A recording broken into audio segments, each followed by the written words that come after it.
പ്രായമായ ആളുകൾക്ക് മുട്ടുവേദന കണ്ടുവരുമ്പോൾ അവരെപ്പോഴും ചോദിക്കുന്ന കാര്യമാണ്, നമുക്കിനി ദൂരയാത്രയൊക്കെ ചെയ്യാൻ പറ്റുമോ, ഒരുപാട് നേരം ഇരിക്കാൻ പറ്റില്ലല്ലോ, അതുപോലെ തന്നെ ഈ വേദന ജീവിതകാലം മുഴുവനും ഉണ്ടാകുമോ എന്നൊക്കെ.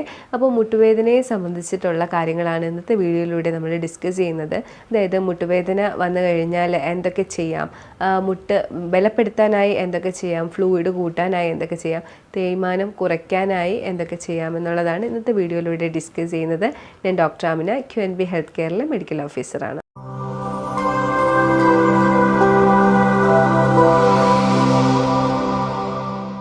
ഒട്ടുമിക്ക പ്രായമായവരിലും കണ്ടുവരുന്ന ഒരു കാര്യമാണ് മുട്ടുവേദന എന്ന് പറയുന്നത്. ഒരു പക്ഷേ ഇത് അമിതഭാരം കാരണമോ അല്ലെങ്കിൽ ഓവറായിട്ട് നമ്മൾ മുട്ട് ഉപയോഗിച്ചത് കാരണമോ, അതായത് ഒത്തിരി നടക്കുക, ഒരുപാട് വെയിറ്റ് ചുമക്കുക, ഒരുപാട് ജോലി ചെയ്യുക, അങ്ങനെ ഓവറായിട്ട് മുട്ട് യൂസ് ചെയ്ത കാരണമോ, അല്ലെങ്കിൽ ഏതെങ്കിലുമൊക്കെ വൈറൽ ഫീവറൊക്കെ വന്നു പോയതിൻ്റെ പരിണിത ഫലമായിട്ടോ ഒക്കെ ആയിരിക്കാം ആദ്യമായിട്ട് ഈ ഒരു മുട്ടുവേദന ഡെവലപ്പ് ആവുന്നത്. ഇത് സാധാരണയായിട്ട് ഇരുന്നിട്ട് എഴുന്നേൽക്കാൻ പറ്റാത്ത അവസ്ഥയായിട്ട് ഫീൽ ചെയ്യുക, അതുപോലെ തന്നെ കൊളുത്തിപ്പിടിക്കുക, സ്റ്റിഫായിട്ട് മുട്ട് ഫീൽ ചെയ്യുക, വേദന, നീര്, നടക്കുമ്പോൾ സൗണ്ട് കേൾക്കുക, ക്ടിക് ക്ടിക് എന്ന് പറയുന്ന സൗണ്ട് കേൾക്കുക, അതുപോലെ തന്നെ സ്റ്റെപ്പൊക്കെ കയറുമ്പോഴും ഈ ഒരു പൊട്ടുന്ന പോലത്തെ സൗണ്ട് കേൾക്കുന്ന ഒരു അവസ്ഥയാണ് ഈ ഒരു മുട്ടുവേദന എന്ന് പറയുന്നത്. പല രീതിയിലുള്ള മുട്ടുവേദനകൾ ഉണ്ട്. അതിൽ ഓസ്റ്റിയോ ആർത്രൈറ്റിസ് എന്ന് പറയുന്ന ഒരു വാദമാണ് കൂടുതലായിട്ടും കണ്ടുവരുന്നത്. കൂടുതലായിട്ടും മുട്ടുകൾക്ക് ഇടയിലുള്ള മുട്ടിൻ്റെ ആ ഒരു എല്ലുകളുടെ ഇടയിലുള്ള അവിടെ കാർട്ടിലേജ് ഉണ്ട്, അതിനകത്താണ്, ഫ്ലൂയിഡിനകത്താണ് ഈ എല്ലുകളെല്ലാം ഇരിക്കുന്നത്. അതിനു വേണ്ടിയുള്ള ദ്രാവകമാണ്, ആ എല്ലുകൾ കൃത്യമായിട്ട് വർക്ക് ചെയ്യാനുള്ള ദ്രാവകമാണ് ഈ ഫ്ലൂയിഡ് എന്ന് പറയുന്നത്. അപ്പോൾ ഈ ഫ്ലൂയിഡിൻ്റെ കുറവ് മൂലം ആ കാർട്ടിലേജും എല്ലുകളും തമ്മിൽ കൂട്ടിയുരസി അവിടെ ചെറിയ ചെറിയ ടയറുകൾ, മുറിവുകൾ ഉണ്ടായി, പിന്നെ അതിന് അണുബാധയുണ്ടായി അത് വേദനയായി മാറുന്ന അവസ്ഥയാണ് ഓസ്റ്റിയോ ആർത്രൈറ്റിസ് അഥവാ മുട്ടിനുണ്ടാകുന്ന വാദം എന്ന് പറയുന്നത്. അപ്പോൾ അതൊരു അണുബാധയാണ്. മുട്ടുവേദന അനുഭവപ്പെടുന്നവർക്ക് ESR, അതുപോലെ തന്നെ CRP, പിന്നെ ഡിഫറൻഷ്യൽ കൗണ്ട് ഒക്കെ നോക്കാവുന്നതാണ്, അവർക്ക് അണുബാധയുണ്ടോ ഇല്ലയോ എന്നൊക്കെ അറിയാനായിട്ട്.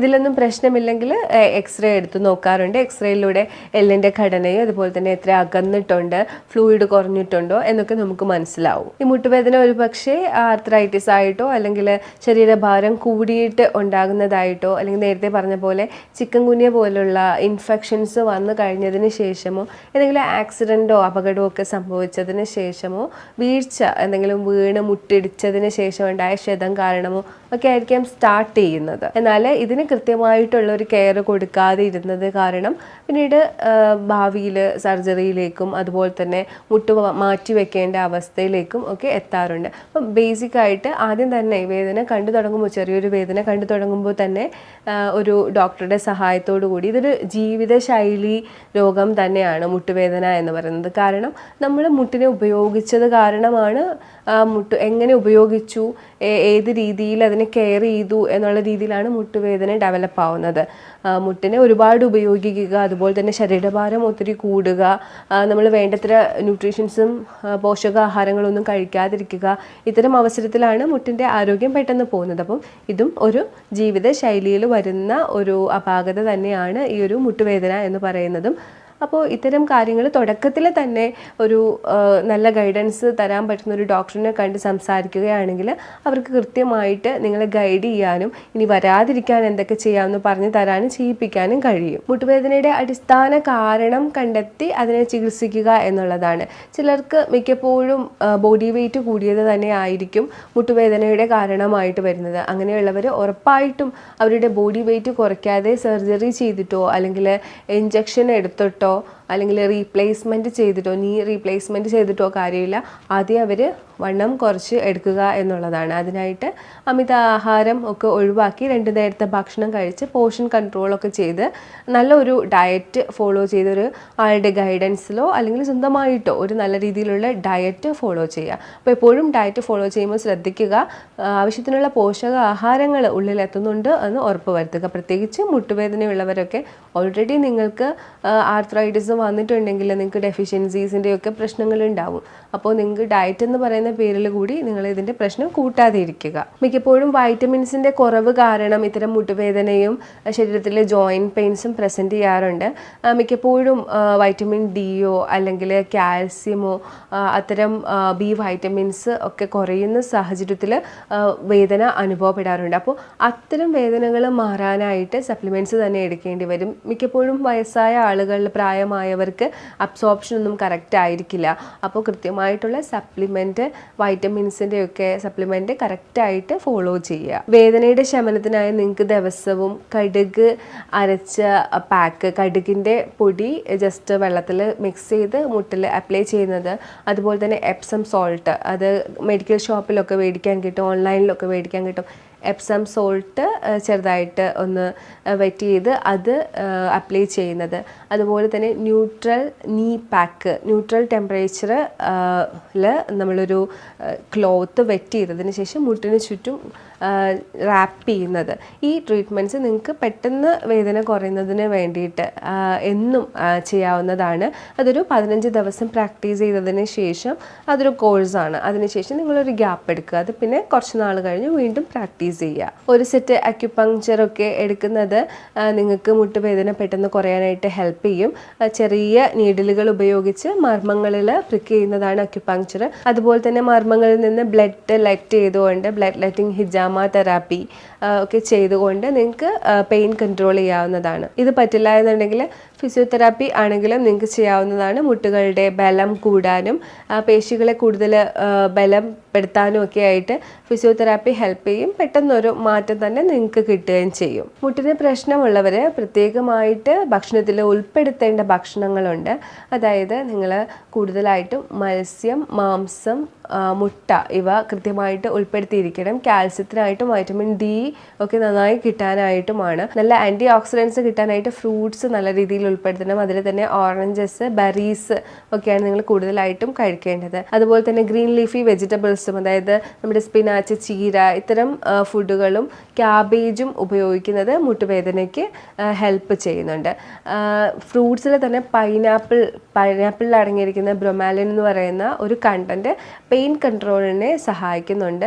അതുപോലെ തന്നെ സ്റ്റഡീസിലുള്ളതാണ് ഉരുളൻകിഴങ്ങ് അതിൻ്റെ ജ്യൂസ് എന്ന് പറയുന്നത്. അപ്പോൾ അത് കഴിക്കാൻ പറ്റുമെന്നുള്ളവർ കഴിക്കുക. അതിലും പെയിൻ കൺട്രോളിന് ഉള്ള കണ്ടന്റ് അടങ്ങിയിട്ടുണ്ട്. അപ്പോൾ ഈ പൈനാപ്പിളിലും ഉരുളൻകിഴങ്ങിൽ നിന്ന് എടുക്കുന്ന ജ്യൂസിലും പെയിൻ കൺട്രോൾ ചെയ്യാനുള്ള കണ്ടന്റ് അടങ്ങിയിട്ടുണ്ട്. ബദാം, എള്ള്, തേങ്ങ, അതുപോലെ തന്നെ സീഡ്സ്, മറ്റുള്ള പംകിൻ സീഡ്, സൺഫ്ലവർ സീഡ് പോലുള്ള സീഡ്സ്, ഇത്രയും കണ്ടൻസ് നല്ല ഫാറ്റിന് വേണ്ടിയും വൈറ്റമിൻസ്, മിനറൽസ് സപ്ലൈ ചെയ്യുന്നതിന് വേണ്ടിയും ഉൾപ്പെടുത്തിയിരിക്കണം. അപ്പോൾ ഞാൻ ഈ പറഞ്ഞ ഫുഡ് കൃത്യമായിട്ട് ഉൾപ്പെടുത്തുന്നുണ്ട് എന്ന് ഉറപ്പ് വരുത്തുക. കാരണം പോഷകാഹാരക്കുറവ് പതിയെ എല്ലുകൾക്ക് ക്ഷയം വരുത്തുകയും പതുക്കെ അത് ഇൻഫ്ലമേഷനിലേക്ക് പോവുകയും ചെയ്യും. അപ്പോൾ അത് തടയാനായിട്ടാണ് ഈ ഫുഡ് കൃത്യമായിട്ട് ഉൾപ്പെടുത്തണമെന്ന് പറഞ്ഞത്. വളരെ ഈസി ആയിട്ട് മുട്ടിൻ്റെ വേദന കൺട്രോൾ ചെയ്യാൻ പറ്റിയ 2 ട്രീറ്റ്മെൻ്റ് ആണ് മാഗ്നെറ്റോ തെറാപ്പിയും കളർ തെറാപ്പിയും.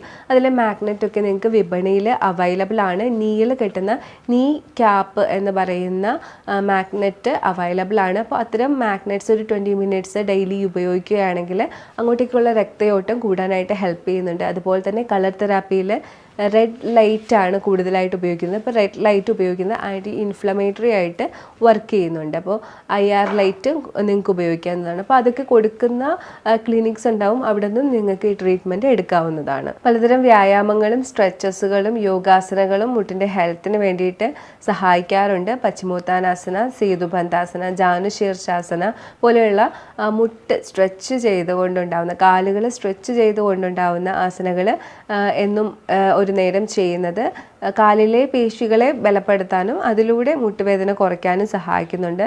അതുപോലെ തന്നെ ടവൽ എക്സസൈസ്, ടവല് ചുരുട്ടി ഒരു റോളാക്കി എടുത്ത് അത് മുട്ടിനടിയിൽ വെച്ചുകൊണ്ട് കൊടുക്കുന്ന, മുകളിൽ പ്രഷർ കൊടുക്കുന്ന എക്സസൈസ്, അതുപോലെ തന്നെ മുട്ടിനിടയിൽ വെച്ചുകൊണ്ട് സൈഡിൽ നിന്ന് പ്രഷർ കൊടുക്കുന്ന എക്സസൈസുകൾ ടവൽ എക്സസൈസ് എന്ന പേരിൽ അറിയപ്പെടുന്നുണ്ട്. അതും മുട്ടുവേദനയ്ക്ക് സഹായിക്കുന്നുണ്ട്. അതുപോലെ തന്നെ ലെഗ് സ്ട്രെച്ചസ് എന്ന് പറഞ്ഞ് ഫീറ്റ് സ്ട്രെച്ച് ചെയ്തുകൊണ്ട് ചെയ്യുന്ന, അതുപോലെ തന്നെ ലെഗ് സ്ട്രെച്ച് ചെയ്തുകൊണ്ട് ഫീറ്റ് സ്ട്രെച്ച് ഔട്ടും സ്ട്രെച്ച് ഇന്നും ചെയ്തുകൊണ്ട് ചെയ്യുന്ന എക്സസൈസുകൾ കാലിലെ മസിലുകളെ കൂടുതലായിട്ട് ബലപ്പെടുത്താനും അതുപോലെ തന്നെ നെർവസ് സിസ്റ്റം, ബ്ലഡ് വെസൽസ് ഒക്കെ കൂടുതൽ സ്റ്റിമുലേറ്റ് ചെയ്യാനും ഹെൽപ്പ് ചെയ്യുന്നുണ്ട്. അപ്പോൾ ഇത്തരം എക്സസൈസുകൾ എവറി ഡേ നിങ്ങൾക്ക് പറ്റുന്ന രീതിയിൽ ഏതാണോ അത് ഉൾപ്പെടുത്താനായിട്ട് പ്രത്യേകം ശ്രദ്ധിക്കുക. ഇത്തരം വേദനയുള്ളവർ പ്രത്യേകം ശ്രദ്ധിക്കേണ്ട ഒരു കാര്യമാണ്, നിങ്ങൾക്ക് ഓയിൽ ആപ്ലിക്കേഷൻ ചെയ്യാവുന്നതാണ്.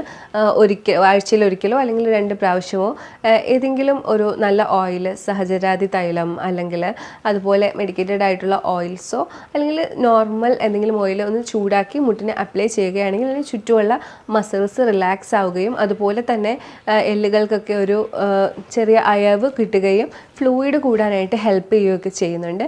ഹോട്ട് മഡ് ആപ്ലിക്കേഷൻ നിങ്ങൾക്ക് ചെയ്യാവുന്നതാണ്. അതിന് നിങ്ങൾക്ക് മഡ് യൂസ് ചെയ്യാവുന്നതാണ്. അതിലേക്ക് ചൂടുവെള്ളം ഒഴിച്ച് അതിനെ ഒന്ന് പേസ്റ്റാക്കി നിങ്ങൾക്ക് അപ്ലൈ ചെയ്യാവുന്നതാണ്. അതും ഇതുപോലെ തന്നെ റിലാക്സേഷന് വേണ്ടി ഹെൽപ്പ് ചെയ്യും. അതിന് ചുറ്റുമുള്ള മസിൽസിനും എല്ലിൻ്റെയും റിലാക്സേഷന് വേണ്ടി ഹെൽപ്പ് ചെയ്യും. ഇതൊക്കെ ഒരു സപ്പോർട്ടീവ് ട്രീറ്റ്മെൻ്റ് ആണ്. ഇത്തരം സപ്പോർട്ടീവ് ട്രീറ്റ്മെൻ്റ് ഉള്ള ആപ്ലിക്കേഷൻസും പിന്നെ ഉള്ളിലേക്ക് ആവശ്യത്തിനുള്ള ന്യൂട്രീഷ്യൻസും എടുത്തുകൊണ്ട്, എന്നാൽ അബ്സോർപ്ഷനിലൊക്കെ കുറവ് വരുന്നത് കൊണ്ട് ചിലപ്പോൾ നിങ്ങൾക്ക് ആവശ്യത്തിനുള്ള ന്യൂട്രീഷ്യൻസ് കിട്ടുന്നുണ്ടാവില്ല. അപ്പോൾ അങ്ങനത്തെ ന്യൂട്രീഷ്യൻസിൻ്റെ കുറവുണ്ടെങ്കിൽ അത് വൈറ്റമിൻ ഡി ആണെങ്കിലും കാൽസ്യം ആണെങ്കിലും മറ്റുള്ള ബി വൈറ്റമിൻസ് ആണെങ്കിലും അത് സപ്ലൈ ചെയ്തുകൊണ്ടും നിങ്ങൾക്ക് നിങ്ങളുടെ മുട്ടുവേദന പൂർണ്ണമായിട്ടും മാറ്റിയെടുക്കാവുന്നതാണ്. അപ്പോൾ ഇത്രയും കാര്യങ്ങൾ നിങ്ങൾ പ്രാക്ടീസ് ചെയ്യുകയാണെങ്കിൽ മുട്ടുവേദന പൂർണ്ണമായിട്ടും മാറും. അതുപോലെ തന്നെ നമുക്ക് ഇതിൽ ഒരുപാട് റിസൾട്ട് ഉള്ളതുകൊണ്ട് തന്നെയാണ് ഇതിനെക്കുറിച്ച് സംസാരിക്കുന്നത്. നമ്മുടെ അടുത്തേക്ക് വന്നിട്ടുള്ള പേഷ്യൻസിന് നല്ല വേദന ഉള്ളവരായിരുന്നു, എന്നാൽ ഒരു പരിധിവരെ നമുക്ക് നല്ല രീതിയിൽ കൺട്രോൾ ചെയ്ത് അവർക്ക് നോർമൽ ലൈഫിലേക്ക് ജീവിക്കാൻ പറ്റിയിട്ടുണ്ട്. അപ്പം മുട്ടുവേദന എന്ന് പറയുന്നത് ജീവിതകാലം മുഴുവനും സഹിക്കേണ്ട ഒന്നല്ല. അപ്പോൾ നമുക്ക് ഇവിടെ ഓൺലൈൻ കൺസൾട്ടേഷനും ഓഫ്ലൈൻ കൺസൾട്ടേഷനും അവൈലബിൾ ആണ്. ഇനി നിങ്ങൾക്ക് ഇതിനെക്കുറിച്ച് കൂടുതൽ ഡൗട്ട് എന്തെങ്കിലും ഉണ്ട്, മുട്ടുവേദനയെക്കുറിച്ച് എന്തെങ്കിലും ഡൗട്ട് ഉണ്ടെങ്കിൽ ഈ കാണുന്ന നമ്പറിലേക്ക് നിങ്ങൾക്ക് കോൺടാക്റ്റ് ചെയ്യാവുന്നതാണ്. ഇനി ഒരു വീഡിയോയിലേക്ക് കാണുന്നവരേക്കും ബൈ.